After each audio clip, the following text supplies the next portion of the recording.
Masechet Taanit, daf 29. The Mishnah mentioned 5 events that occurred on Tisha B'Av, and today we're going to go through each one and calculate how we know that those events happened on the 9th of Av. So the first one is B'Tisha B'Av nigzar al avotenu shelo yikanesu la'aretz. It's on the 9th of Av that the Meraglim were sent and came back. They must have come back on the day before, on the 8th of Av, and then, right, the people complained and said, well, we can't do it, and it was decreed that that generation would not go into the land of Israel on that the next day after the spies came back, and that was the 9th of Av. This is not stated explicitly in the Torah. We have to calculate it. So we're going to go through a long calculation going through the chronology. Minelan, dichtiv, vahi b'chodesh harishon b'shana hashenit, be'echad hachodesh hukam hamishkan. The Mishkan was finally built and established in the first month of the second year, on the first day. So Rosh Chodesh Nisan of the second year since Yetziat Mitzrayim. And it was said that during the first year, Moshe was involved in building the Mishkan.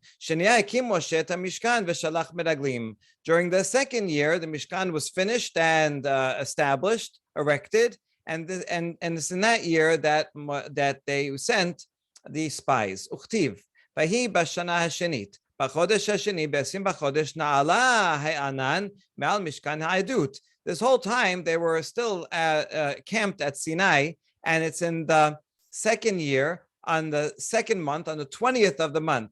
So this is Iyar 20th of the second year. The cloud rose up and said, time to move, time to travel. Okay, good. So we have an established date when they start traveling. Uchtiv. They went from Har Sinai and traveled for 3 days. I want to keep up with a little chart that is found in the art scroll. It should be very helpful. And it shows here that they left Har Sinai on Iyar 20th, traveled for 3 days. And then, so now that gets to the 22nd of Iyar. Now, what happens next in the chronology? Amar Rabbi Chama bar Chanina, oto hayom saru me'acharei Hashem, uchtiv asafsuf asher b'kribui tavut haba vayashuvu vayibku gam b'nei Yisrael. If we just follow the chapters in Sefer B'Midbar, that was said in chapter 10, and in chapter 11 is when we read about the mixed multitude, these people from other places that mixed into Bnei Israel and started complaining and said, oh, remember the meat that we had, and because of that, Uchtiv ad chodesh yamim, Hashem said, you want meat? I'll send you meat, and sends the slav. And so you complain for meat, I'll give you meat for a month. And so that means that whole episode took a month of time. And so if we add a month to where we were, we get to the 22nd of Sivan, right? We were here at the 22nd of Iyar, so add a whole month and you get to the 22nd of Sivan. Okay, so far so good. And now, Uchtiv, Vatisager Miriam Shivat Yamim. The very next perek in B'Midbar, that was 11. Now we're in chapter 12. And that's when Miriam complains about Moshe, and she gets a skin disease, sarat, and she has to be in quarantine for 7 days. And they didn't move. So that's add 7 days to the calendar. And with that, we get to the 29th of Sivan. And the very next chapter, numbers 13, is when it says you should send spies. So there you go. Right. So we're adding 7 days, and we're assuming that's on that very day, the last day of her quarantine was also the day that the spies left. And the spies took forward a 40-day trip. Here's a braita that backs up all the calculations so far. And it's on the 29th that the spies were sent. They came back on the 40th day. Hold on, there's a problem, because if we count from this day till the end, right? If we start here and count 40 days, okay, this will somewhat depend on the lengths of the month, as we're going to see. Usually Nisan is full, Iyar is chaser, Sivan is full, Tammuz is chaser. Usually the months go every other.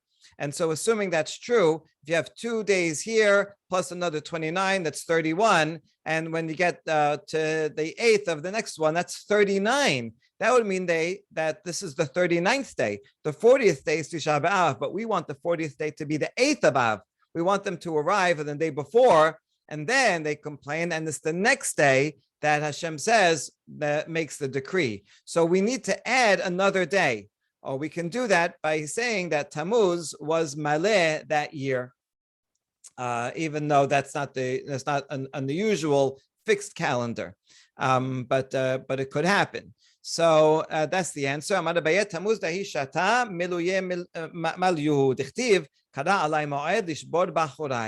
why? Why was Tammuz full that year? It was so because a pasuk in Echa says, he has called an appointed time against me. There's already an appointed time, Tisha B'Av. That's an ominous day. And so therefore, the calendar is pushed off. Tammuz is made maleh so that the Miraglim will arrive on the 8th, and then the decree would be on the 9th, even though this is actually the first event, but somehow the essence of this day is ominous. And so the calendar was set for that reason, right? There was this time was already decreed. Uchtiv, and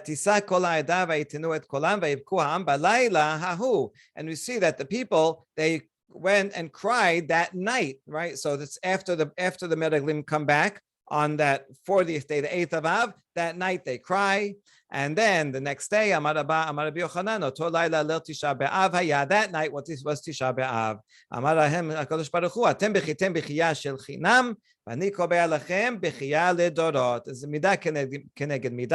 Hashem says, you're crying out for nothing, for no reason, right? You should have been brave. You were just scared because you didn't have trust and faith that you could do it. And Hashem will be with them. And so if you cried for nothing, I'll give you a reason to cry. You've heard that line before, right? This is where it comes from.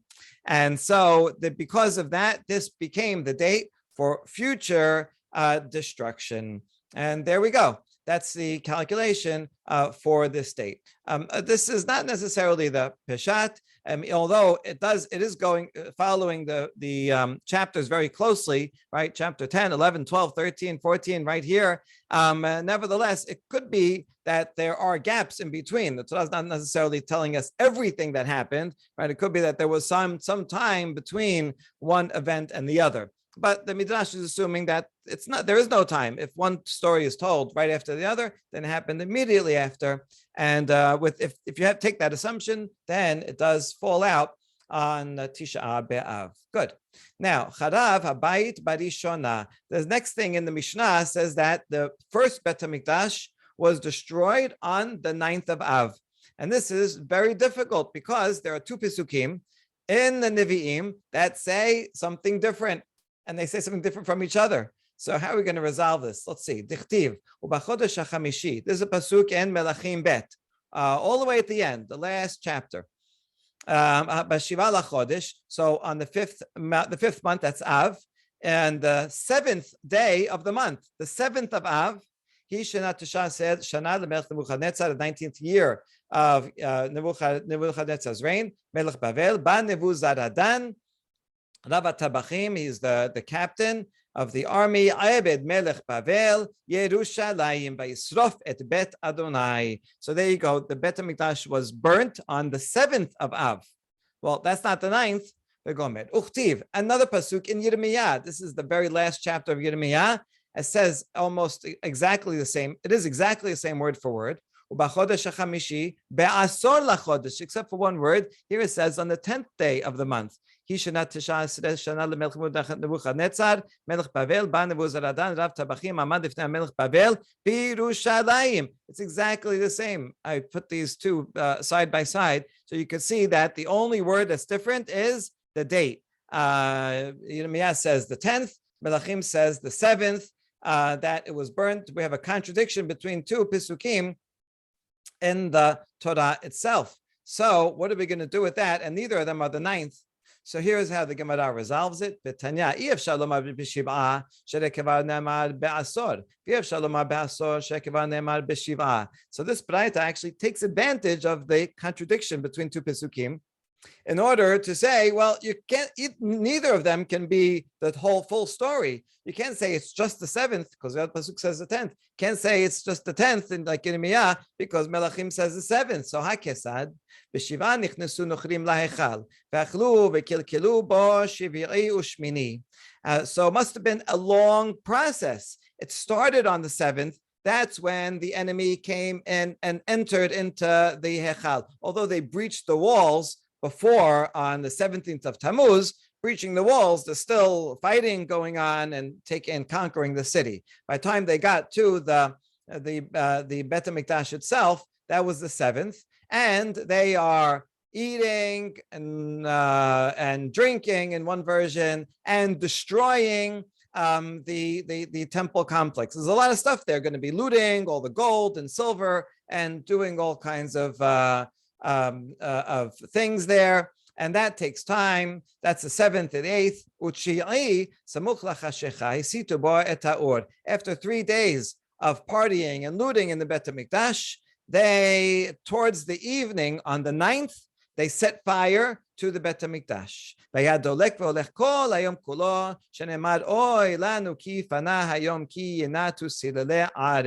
And then the fire started on the 9th, towards the end of the day, and it continued to burn on the 10th of Av, and that explains why one pasuk says the 7th, one pasuk says the 10th. They're actually giving the bookends of the beginning and end of the Bet HaMikdash's destruction. And we see from this pasuk in Yirmiyah that something happened towards the end of the day, right? It says, woe to us because the day has declined. The shadows of evening are stretched out. And he says, woe to us then. So that's a hint that the burning happened, beginning of the burning happened towards evening. And that is the 9th. And so our Mishnah that says the 9th is not telling us the beginning and not telling us the end, but rather a key moment, which is the actual lighting on fire. That's the time to, we're not going to fast for 4 days. Actually, the Karaites fast on the 7th and the 10th. And I think some actually fast for 4 days because they don't have this Gemara, they only have the Pesukim. So that's they have to do that. V'hainu damar Rabbi Yochanan ilmale hayiti beoto hador lo kevativ ela ba'asiri. Rabbi Yochanan says something really fascinating. Says if I was there in that generation when they declared the fast, I would have made it on the 10th. Because that's when most of the Bet HaMikdash was destroyed. So Rabbi Yochanan saying, really, it's the 10th. And that's in the first Bet HaMikdash, that's when the fast should be. But Rabbanan, how come they didn't say that? That makes sense, right? The rabbis reason that the beginning of the destruction is better. Not that it's good. The beginning of the destruction is a better choice to choose to make the fast day. In other words, once it's set on fire, the rest is inevitable. You can't, there's no saving the building at that point.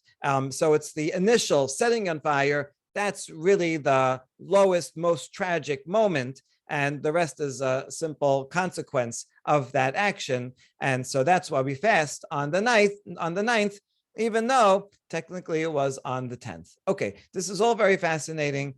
From a Peshat historical point of view, most scholars think that the date in Yirmiyah is the more accurate one for various reasons of comparing the two chapters. And so it's likely that in fact happened on the 10th, as the Gemara says, and as Rabbi Yochanan says. Regarding the second Bet HaMikdash, we're going to say here, Ubashiniya, the second Bet HaMikdash is the third item on the list, was also destroyed on the 9th of Av. Minalan, what's the source for this? Ditanya, we're not going to have a pasuk because this is way after Tanakh is completed. And so Ditanya megalgelin zechut liyom zakai v'choba liyom hayav. So this is from a Braita that says when you have an auspicious day, a positive day, then good things happen on that day. When you have an ominous day, bad things happen on the ominous day. So since the 9th of Av was already an ominous day, when the Miraglim and the first Bet HaMikdash was destroyed. So therefore, it makes sense that this would also be the day of destruction of the second Bet HaMikdash.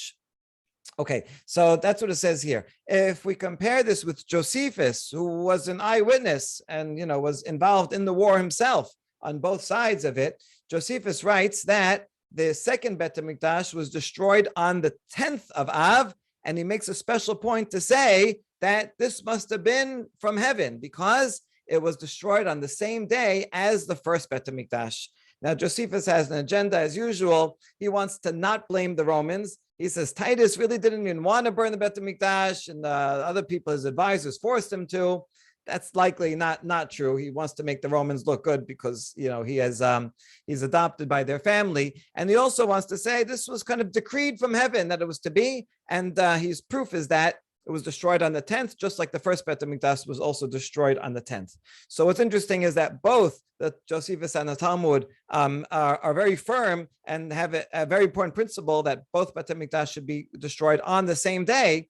And the question is, how do you make them on the same day? So I think we can probably assume that the first Bet HaMikdash was destroyed on the 10th, as Yirmiyah said, and the second one probably on the 9th. And then to reconcile them, well, it seems like Josephus is pushing the second Bet HaMikdash to be like the first, and so pushes it over a little to be like the 10th. And what the rabbis are doing is taking the 9th, just like regarding the 17th of Tammuz, they set the fast day for the second Bet HaMikdash destruction when the walls were breached, and then include the first. I think what they're doing here is taking the 9th, because that's when the second Bet HaMikdash was destroyed, and they're saying, we'll also have in mind the first Bet HaMikdash, even though the majority was burnt on the 10th, but it certainly was a process. A building like that big would take longer than a day to burn. And so it's very reasonable to say that it began burning already on the 9th, and that way the two dates can coincide. So even though there is a slight discrepancy between the Talmud and Josephus, I think the main point is that both of them want to show the parallel between the first and second Bet HaMikdash, and assuming there is a one-day difference, they're both closing that gap. Okay, now, Amru, כשחרב בית המקדש בראשונה, אותו היום תשעה באב היה, ומוצאי שבת היה, ומוצאי שביעית הייתה, ומשמרתה של יהויריב הייתה, והלוויים היו אומרים שירה ועומדים על דוכנם. This is actually a quote from a Taanit midrash called Seder Olam Rabbah. It's an old midrash that gives dates for all the events of history, calculates all the years and dates. Very important for historical reasons and the midrash's calculation of everything that happened. So this quote says, when the Bet HaMikdash, the first Bet HaMikdash was destroyed, it was the 9th of Av, and it was Saturday night, Motzei Shabbat. It was also the end of the Shvi'it year. And it was also the Mishmeret, the Kohen family that was serving the Bet HaMikdash that week, was Yehoyariv. And the Leviim were in the middle of singing a song, a mizmor, right when the Bet HaMikdash was burnt. And what were they singing? Mashirayu omrim, Vayashib alehem et onam ubratam yasmitem. They were singing a relevant verse that He, Hashem, brought upon them their own iniquity, and He will cut them off in their own evil. In other words, because of the sins of Bnei Israel, their punishment was brought upon them by Hashem. And they didn't even get a chance to finish the pasuk. It's like right in the middle, just as it says here, Hashem brought upon them what they deserve. Like they didn't even get a chance to finish it, and they're cut off right in the middle of the song.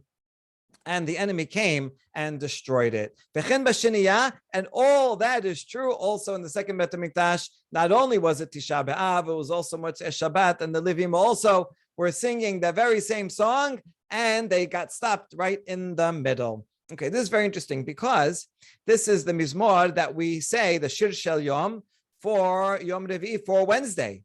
And that's curious because you just said it was Motzei Shabbat, right? And nevertheless, they were singing this. So why do we say this on Wednesday? So I have a theory that each of the Shir Shel Yom Mizmorim that we say each day, I think were chosen because each one represents a millennia in the history of the world. Going with that ancient idea that the world, 1,000 days in Hashem's, a day in our eyes is like 1,000 years in Hashem's eyes. And so just like creation was 6 days, so the history of the world will be 6,000 years. And so each day of the week represent 1,000 years, and each of the Shir Shel Yom Mizmorim represent a millennium.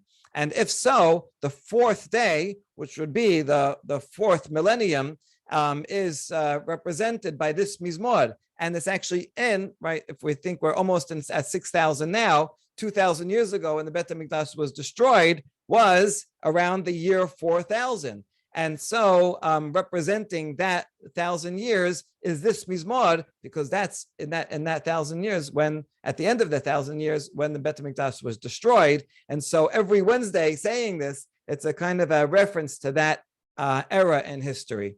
All right, there's more to that theory for another time. Nilkeda Betad. All right, the next thing, the fourth thing that happened on Tisha B'Av is that the city of Betad was captured. And this is referring to the Bar Kokhba revolt. Bar Kokhba, and in 134, claimed to be Mashiach. He had the backing of Rabbi Akiva, and he was very successful for 2 years, minted his own coins, and it took a third of the entire Roman army to put down this massive rebellion. But in the end, in the third year, it was put down, the year 132. And so Betad being one of the places that was captured and destroyed, and that was the end of the Bar Kokhba revolt. And how do we know that this was finished on the 9th of Av? This is from a tradition. There's no source for it. Now, Nechresha Ha'ir, and the city of Jerusalem was plowed over. This was afterwards. As a result of the Bar Kokhba revolt, the Romans said, Jews are not allowed to live in Jerusalem or in Judea in the south anymore. Once they live there, they're just going to rebel again. They all have to be kicked out and move and go up north or elsewhere. And so the city was plowed over so that nobody could live in it. Tanya, Keshacharash Turnas Rofus Harasha et HaHechal. So this Baraita gives a little bit more detail, that it was plowed over, the Bet HaMikdash itself, the Hechal, was plowed over by someone named Turnus Rufus. Now, we know who this is. Turnus Rufus is a Roman governor, Tinius Rufus, who ruled Judea during the Bar Kokhba revolt. Now, his name is a little different. Really, he was Tinius. Here is called Turnus. It adds a resh to his name. So maybe it's just a mistake, a way of transliterating. That's how someone heard it. Or it could be on purpose that they're making a play on words of his name. His name, Tinius, they add an R to make it sound like tyranny, right? He's a tyrannical ruler, which he was. And so they're making fun of him by adding that to his name. We might make a play on words, Rufus, like he was a rough guy. Harasha, the evil one. So when he came and did that, at the same time, they also were seeking out Rabban Gamliel, who was the head of the community. He's the Nasi, the patriarch or president. And they said he is to be put to death. Now, they sent a Roman official to, a certain Roman official who was a good guy, right? Not all Romans, we shouldn't generalize. There was one good Roman, and he came and wanted to give Rabban Gamaliel a warning to go hide, because he liked him. So this Roman official, not Tinius Rufus, right? Another guy, he came to the Bet HaMikdash and said, the person with the nose is wanted, right? Wanted, look out for the person with the big nose. Now, who is this talking about? He purposely made it unclear. He couldn't come in and say, Rabban Gamliel, you're wanted, they're looking for you, because then they would say, oh, you're a traitor. You can, the Romans would kill this officer. So he wanted to do it in a roundabout way. So what does it mean, the person with the prominent nose? Well, 3 options. Either Rabban Gamliel had a big nose and everybody knows, oh yeah, it must be Rabban Gamliel. But first of all, it's not very nice, and maybe that would be too obvious. Second, maybe it means just like the nose is in front of the face and it's the most prominent, and the face follows the nose. So Rabban Gamliel, as the head of the community, he's like the nose of the nation. And so maybe that's what it means. Or, and I like this one the best, in the word nose sounds like the word nasi. And it's not for, so nose comes from Latin, and nasatus in Latin means a man with a big nose. So this Roman official likely is speaking in Latin, and he says nasatus is wanted. And so literally it means the person with the big nose. And so if any Roman heard it, he'd be like, I don't know, he's talking nonsense. What is he saying? But anyone who knows Hebrew will know, wait, nasatus, that sounds like nasi. And so they figured it out. Rabban Gamliel got the hint. He says, oh, they're looking for me. I better go and hide. And that way he was able to give a subtle message to Rabban Gamliel. Okay, so that's really fun. Shama Rabban Gamliel azal tashaminai, who Rabban Gamliel heard, and he went into hiding. Azal gabe b'sin'ah. This good Roman officer found him and in where he was hiding and said, Amar le imasil nalach maitit li le'alema de'ateh. If I can save you from this decree of death, will you guarantee that I can go to the world to come? Rabban Gamliel says, Amar le hen, yes. Amar le ishtabatli, swear to me. Ishtabatli. Rabban Gamliel swears to him. Salik li'igra nafil umit. And this Roman official went to the roof and jumped off and killed himself. Ugmiri, techi gazre gezerata umit chad minayhu mebatili ligzeratayhu. We know that in Roman policy, if one of the officials all make a decree and one of them dies, the Roman official council takes that as a bad sign that maybe that decree was not good, and then they cancel the decree. So this guy was a high up official. He was part of that council, and so when he died, the other official said, "Oh, one of us died. Our last decree has to be nullified," and that decree was that Rabban Gamliel should be captured and killed. And so Rabban Gamliel was now saved, and he didn't have to be in hiding anymore. The decree was canceled thanks to this Roman official giving up his life. And divine echo came out and said, yes, that Roman official is designated for the world to come. All right, great story. And now we have an interesting story in juxtaposition. Tenor banan, mishecharev be'abayit barishona, נתקבצו כיתות של פרחי כהונה ומפתחות ההיכל בידן. Once the Bet HaMikdash was destroyed, the young Kohanim came, the first Bet HaMikdash, the young groups of Kohanim came and they had the keys to the temple in their hands. They were in charge. They would open up and all the different chambers there. You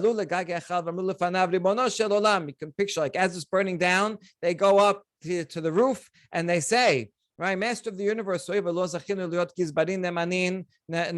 obviously we were not good, faithful treasurers of the Bet HaMikdash. We didn't keep it safe. You, Hashem, take the keys. Right, we are no longer our custodians. And these young Kohanim threw the keys up to heaven, and they saw something that looked like a hand come out and receive the keys. And these young Kohanim jumped into the fire. They committed suicide. So it's interesting kind of juxtaposition between this Roman official jumping from the roof and these young Kohanim jumping from the roof. You always have the question, is one allowed to commit suicide? You have the question like on Masada also, and maybe, well, the Romans were all around and were about to kill them anyway. So this shows the terrible situation that they were in. ועליהן כונן ישעיה הנביא מסע גה חיזיון, מה לך אפוא כי עלית כולך לגגות. This all is based on what Yeshaya says, or Yeshaya predicts, and he says the burden of the valley of vision. The valley of vision may be referring to Yerushalayim, where many Nevi'im had visions, and it says, what happened to you that you're all going up to the roof? and you're full of uproar, tumultuous city. Your slain are not slain with the sword, nor did they die in battle. So he's referring to some people that are dying, but not in battle. So how are they dying? Well, they went up to the roof. This all says that. So this whole story is an elaboration of this pasuk in Yeshaya. They died by jumping off the roof. Afak kadosh baruch hu ne'emar mekarkar qir v'shoa el ahar. Next, a little bit later in that same Perek, says shouting over the walls and a cry to the mountain. And this is, the Midrash says, referring to Hashem. Hashem himself was crying over the destruction of the Bet HaMikdash, together with the Jews, the Kohanim, and the Jewish people who also were wailing and crying. Okay, so now we saw all of the events that happened, all 5 events that happened on Tisha B'Av, and we move on to the next section of the Mishnah, which says, "Nichnas Av mema'atin b'simcha." When Av begins, we decrease happiness, and as we move towards greater and greater mourning. אמר רב יהודה ברד רב שמואל בר שילת משמי דרב, כשם שמשנכנס אב ממעטין בשמחה, כך משנכנס אדר מרבין בשמחה. And we do the opposite in the beginning of Adar. Just like we decrease happiness when Av starts, so too we increase happiness when Adar starts, right? Adar and Av are the opposite. אמר פאפא, הלקח בר ישראל דאית לדינה בידי נוכרי להשתמט מיניה באב. Therefore, a Jew who has a court case with a non-Jew or some kind of dealings, she should avoid that person during Av. That's an ominous time. Diriya mazaleh has bad luck, literally, bad constellation. Instead, he should make himself available and do all those dealings, court dealings, business dealings in Av, in Adar, when that's a time of better luck, of good luck. Okay. Latet lachem acharit vetikva. Amar Rav Yehuda bered Rav Shmuel bar Shilat Mishmei derav. Okay, we quoted this thing that we just quoted was in the name of the same sage, the same line. So once we quoted one, we're going to quote a couple of others, even though they're not directly relevant. So regarding the pasuk in Yirmiyah that says, I'm going to send you to the Jews to exile, and there you'll be safe until you can come back. And over there it says to give you a future and a hope. So what is this referring to? The acharit and tikva. So Rav Yehuda says, name of Rav, elu dekalim uchle fishtan. No, it's going to give you hope, palm trees and linen garments, because they both last a long time and bring a lot of benefit.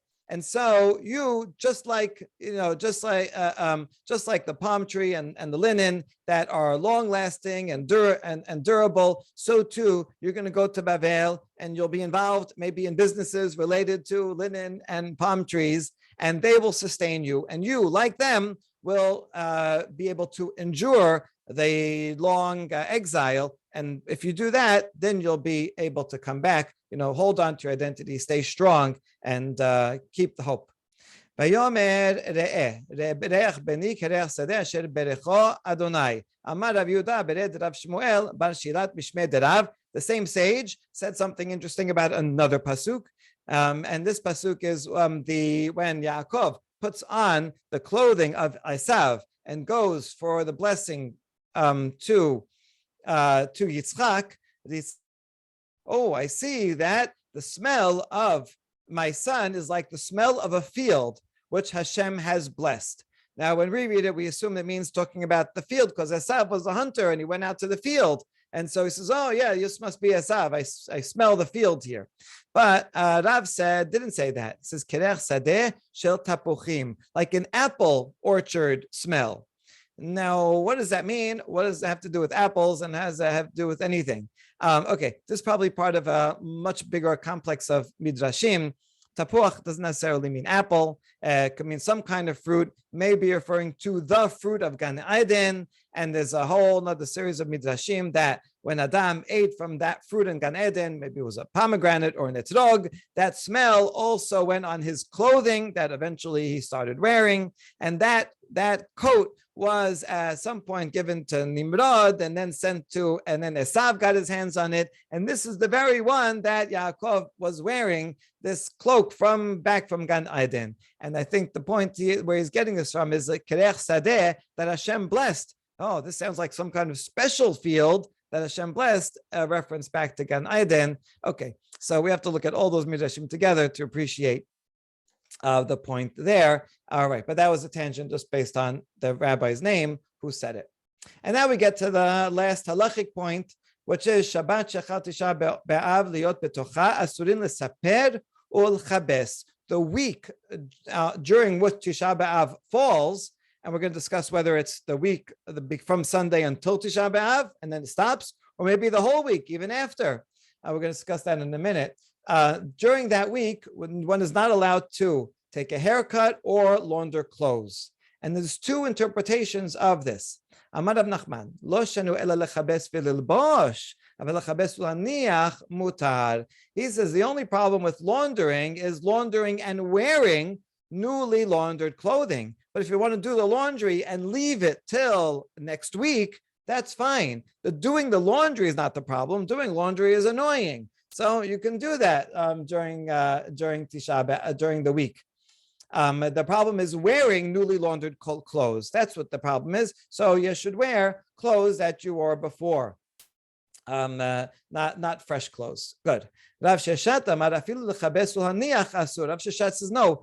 It's not just the wearing of new clothes, it's the laundering itself is a problem, because you should be concentrating on the morning, reading, studying, reading about the history, knowing about this, thinking about making teshuvah, and you shouldn't be distracting yourself by going and doing laundry. That's the reason. So it's not only wearing new clothes, but actually doing the laundry itself is prohibited during the week of Tisha B'Av. That's the two opinions. Amar Rav Sheshat teda debatli katzre deberav. Rav Sheshat brings a proof and says you should know that the launderers in the house of the rabbi did not work that week. The berav might be Rav or maybe whatever rabbi.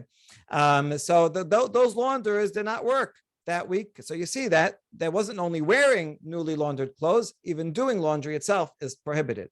Okay, so that's Rav Sheshat. Rav Nachman is more lenient. Mativ Rav Hamnuna. Now we're going to have a challenge to Rav Nachman, to the lenient opinion from a Mishnah. That says B'chamishi, our Mishnah that says B'chamishi mutarin mipnei kebod haShabbat.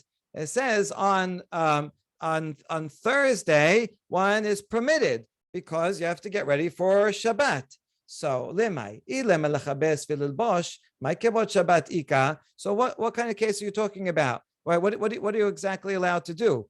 If it's Tisha B'Av falls out on Friday, and then it says on Thursday you're allowed to launder. If it's to launder and to wear, well, what would be the point? Why do you need to wear? Why do we need to launder and wear a new cloak on Thursday in difference for Shabbat? It's not necessary, right? You don't have to wear it on Thursday. If you honor for Shabbat, means that when Shabbat starts, then you'll put on the newly laundered clothes. So it doesn't make any sense according to you, Rav Nachman. Ela lehaniach, rather means to leave it there. And the Mishnah is going out of its way to tell us that on Thursday you're allowed to wash clothes when Tisha B'Av is, let's say, on Friday. You're allowed to wash the clothes. Aval haShabbat kula asur. So only on that, if you need to, then on Thursday you're allowed to wash and leave it. But that means any other day of the week you're not allowed to just wash it and leave it. So even washing without wearing is prohibited, and that's a proof for Rav Sheshat and against Rav Nachman.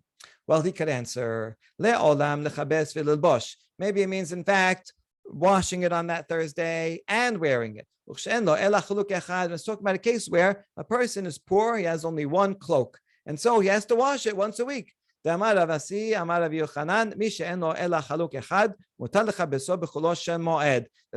on Chol HaMoed, there's also a prohibition of washing.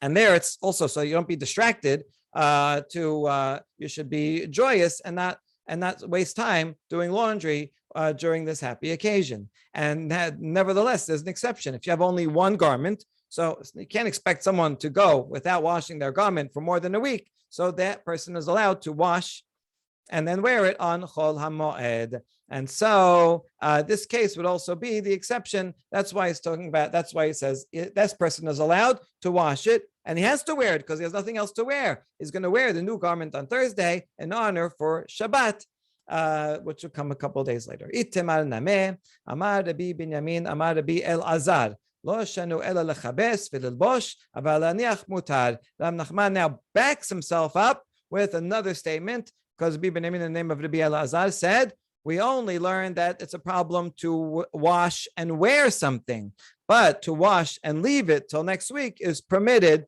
So Rav Nachman successfully explained the Mishnah and also has some support. Okay, but we're not done yet. We have another challenge to Rav Nachman and to Rabbi El-Azar now, who was on his team.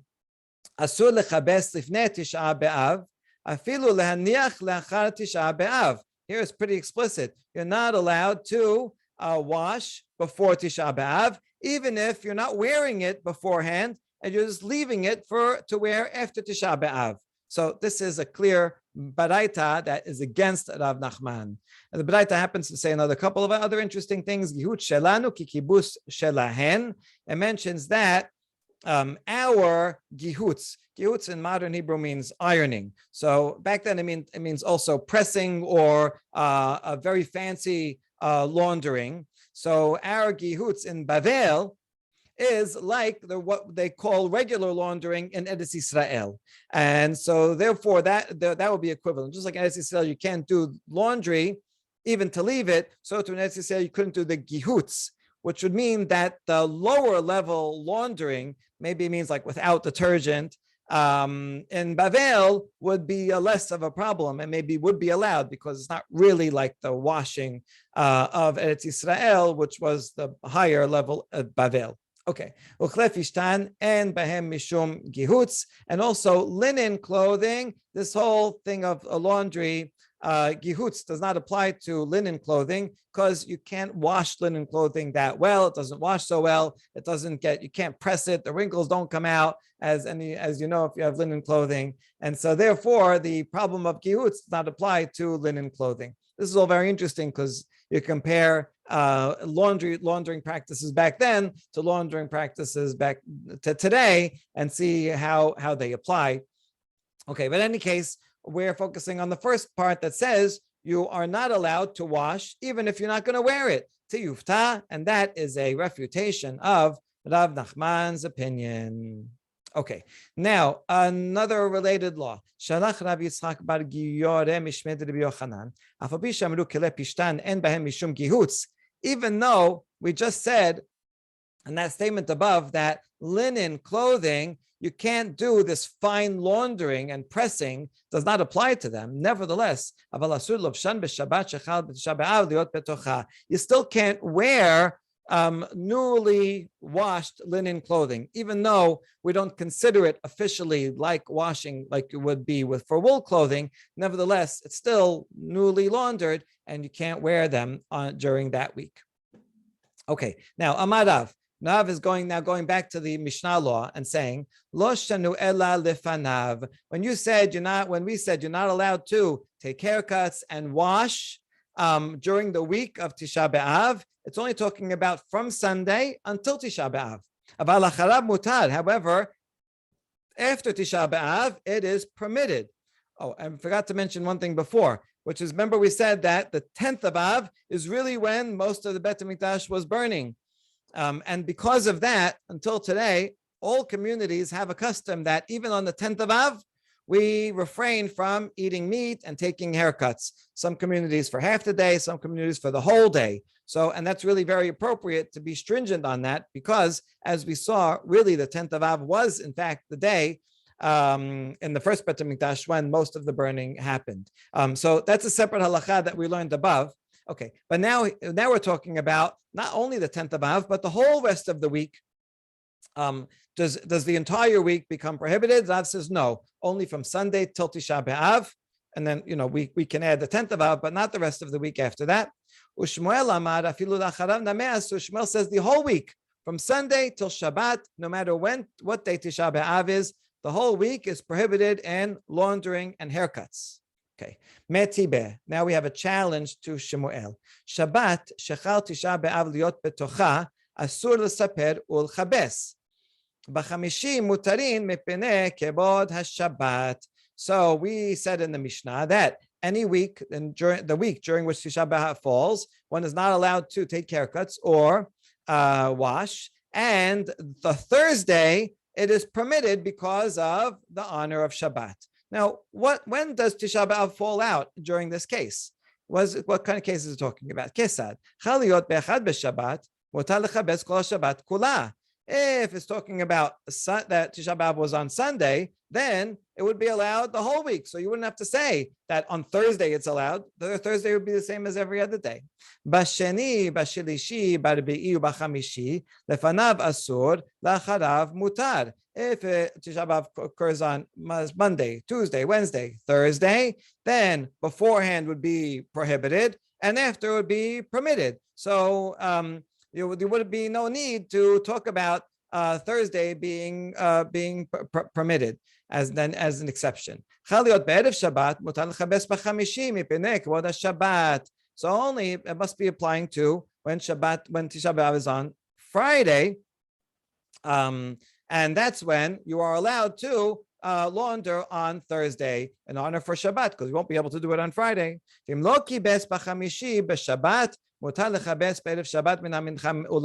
adding that if b'diavad you for whatever reason didn't wash on that wash your clothes on that Thursday, then you're allowed to wash on Friday afternoon. That is Tisha B'Av, right? In the afternoon because of honor of Shabbat. So honor of Shabbat takes precedence over the afternoon of Tisha B'Av. Now we take a break in the middle of the Braita to say Layit aleh Abaye v'temarav acha bar Yaakov aha, that Abaye, or some say acha bar Yaakov, would curse anyone who did this. In other words, you should be more responsible. And if you, assuming you need to wash and take a haircut, do it on Thursday, the day before Tisha B'Av, and don't forget and wait till Tisha B'Av itself, and then reduce the morning of Tisha B'Av because of Shabbat. But the Avad, you're allowed to do that, but one who does that should be cursed. Okay, back to the Braita. Chaliot b'sheni or b'chamishi korin shelosha maftir echad. A different topic that just happens to be in the Braita. How many aliyot do we read on Tisha B'Av? So if the Tisha B'Av is on Monday or Thursday, since you're reading Torah anyway, you have to read Torah anyway on those days. So we call 3 aliyot, umaftir echad, and one person says the haftarah. B'shlishi b'revi'i, if it occurs on Tuesday or Wednesday, or for that matter, Sunday or Friday, when there's no Torah, then only one person takes an aliyah. Tisha B'Av, we don't have to honor people. In fact, even now, we don't invite people up, right? There's no honor. And so, therefore, just call one person to read and one person to do maftir. That's the Tanakama. Rabbi Yosef Omer le'olam korin shelosha u'maftir echad. Rabbi Yosef says no matter what day it is, you always call 3 people, never less than 3, and 1 for the haftarah. And that's in fact what we do for the halacha. No matter what day of the week it is, we read never less than 3 aliyot, and then one person will say maftir.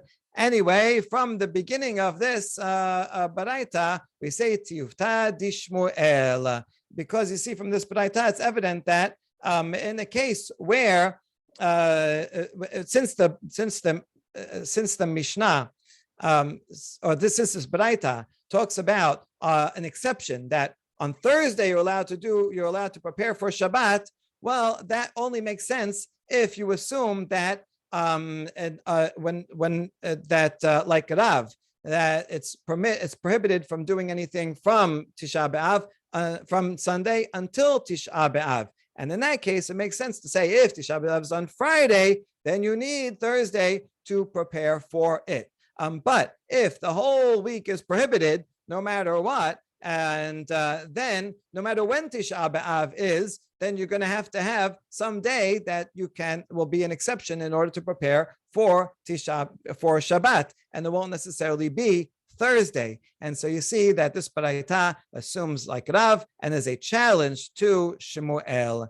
And we're going to leave it here today because we're going to continue, and Shemuel is going to defend himself by bringing a more complex Machlokes Tanaim that's going to go right into the next daf. Baruch Adonai L'olam. Amen ve'amen.